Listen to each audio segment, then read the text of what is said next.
এরপরও নির্বাচন তো হতেই হবে, সব কিছুর পরেও নির্বাচন হতে হবে এবং বেশিরভাগ মানুষ নির্বাচনই চায়। সেই জায়গা থেকে আবার গতকালকের ঘটনা আরও আশঙ্কা তৈরি করেছে। একদম রাজধানীতে মানে কি বলে যে রাজধানীর ব্যস্ততম সড়কের পাশে এই ঘটনা গতকালকে ঘটেছে এবং মানে হত্যাকারীরা নিরাপদে পালিয়ে যেতে পেরেছে, মাথায় গুলি করে পালিয়ে যাচ্ছে। এবং এখন বিশেষ দলকে সুবিধা দেওয়ার ব্যাপারটা কতটুকু সুবিধা ভেতর থেকে দেওয়া হয়েছে, কতটুকু সুবিধা বাই ডিফল্ট পেয়েছে, এইগুলো তো আসলে নির্ধারণ করা কঠিন। আর একটা হচ্ছে যে রাজনীতির বয়ানের বক্তব্যের মধ্যে কিছুটা রেটরিক তো থাকেই। তাই সে দাবি করে তাকে সুবিধা দেওয়া হচ্ছে, আর একজন দাবি করে তাকে সুবিধা দেওয়া হচ্ছে, আমি দাবি করি অন্যজনকে দেওয়া হচ্ছে, অন্যজন দাবি করে আমাকে দেওয়া হচ্ছে, এটা রাজনৈতিক বক্তব্যের মধ্যে থাকে। এইটা মানে এইটা খুব বড় ইস্যু হওয়ার কথা না। আমাদের যে সংকটটা আসলে হয়েছে, আমি যেটা বললাম যে আমাদের রাজনৈতিক দলগুলো নিজেরা যদি একটু ক্লোজলি বসে নির্বাচনটা সুষ্ঠুভাবে হওয়া, এটাকে পার করে নিয়ে যাওয়া, এটা আমাদের সবার জন্য জরুরি, এই বোঝাপড়ার মধ্যে আসতে পারতো, তাহলে এই শঙ্কাগুলো থাকতো না। যদি ওই যে এখন সমস্যা হচ্ছে উদ্যোগটা কে নেবে, এটা তো ধরেন সরকারকে নিতে হইতো, সরকার তো সেটা নেয়নি। এটা তফসিলের আগেই যদি নিতে পারতো তাহলে সবচেয়ে ভালো হইতো, সেটা তো হয়নি। এর মধ্যে তফসিলের পরে তো পরিস্থিতি যেভাবে ডেটোরেট করছে, আপনার ধরেন যে ওসমান হাদির ঘটনার মধ্য দিয়ে তো পরিস্থিতি একটা খুবই আশঙ্কার মধ্যে চলে গিয়েছে। তো সেই জায়গা থেকে আবার গতকালকের ঘটনা আরও আশঙ্কা তৈরি করেছে। একদম রাজধানীতে মানে কি বলে যে রাজধানীর ব্যস্ততম সড়কের পাশে এই ঘটনা গতকালকে ঘটেছে এবং মানে হত্যাকারীরা নিরাপদে পালিয়ে যেতে পেরেছে, মাথায় গুলি করে পালিয়ে যাচ্ছে। এবং সিসিটিভিতে দেখার পরেও তো এটার কিছু বের করা যাচ্ছে না। এবং মাথায় গুলির যে ব্যাপারটা, মাথায় গুলি তো এটা আসলে একেবারে প্রশিক্ষিত শুটাররা এটা করে।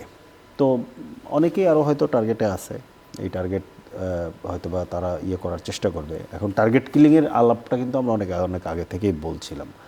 মাঝখানে এই ওসমান হাদির ঘটনার পরে সরকার এই কি বলে গানম্যান দেওয়ার কথা বলেছে, যেগুলো আসলে খুব একটা বাস্তবসম্মত না।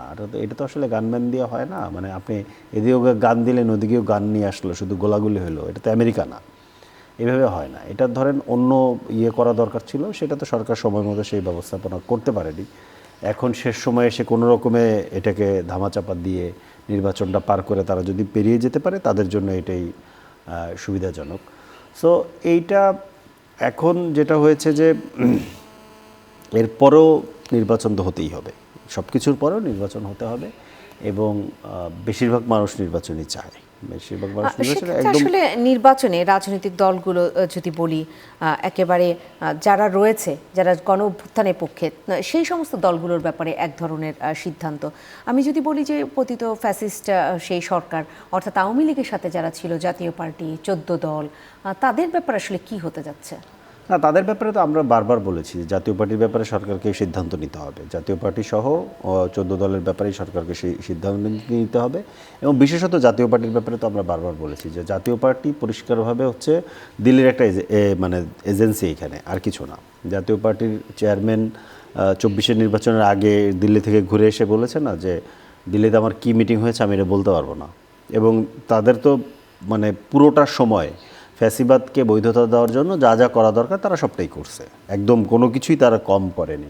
14 সালে নির্বাচনে যাওয়া, সেই সময় মন্ত্রিত্ব, 8 সালে ক্যাবিনেট শেয়ার করা, 14তেও ক্যাবিনেট শেয়ার করছে। 14তে তো সম্ভবত তাদের তখনকার চেয়ারম্যান এরশাদ সাহেব প্রধানমন্ত্রীর উপদেষ্টাও হয়েছিল। তো এই পুরোটা সময় তারা তো বৈধতা দিয়ে গেছে, 24-এর নির্বাচনের বৈধতা দেওয়া সবটার মধ্যেই তো তারা ছিল।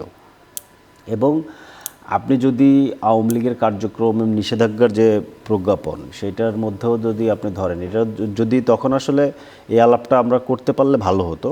মানে এইখানে ধরেন বলা হয়েছে যে আওয়ামী লীগের সহযোগী সংগঠন, ভাতৃপ্রতিম সংগঠন, তাদের কার্যক্রম নিষিদ্ধ থাকবে। এখন সহযোগী সংগঠন তো বলতে গেলে ধরেন 14 দলকে আপনি সহযোগী সংগঠন বলতে পারেন। তো গত 20 বছরে 14 দল তো আওয়ামী লীগের সকল কাজের বৈধতা দিছে এবং আওয়ামী লীগের কাছ থেকে যে যতটুকু পারছে সুবিধাও নিছে। 14 দলের অনেকেই মন্ত্রী ছিল, অনেকেই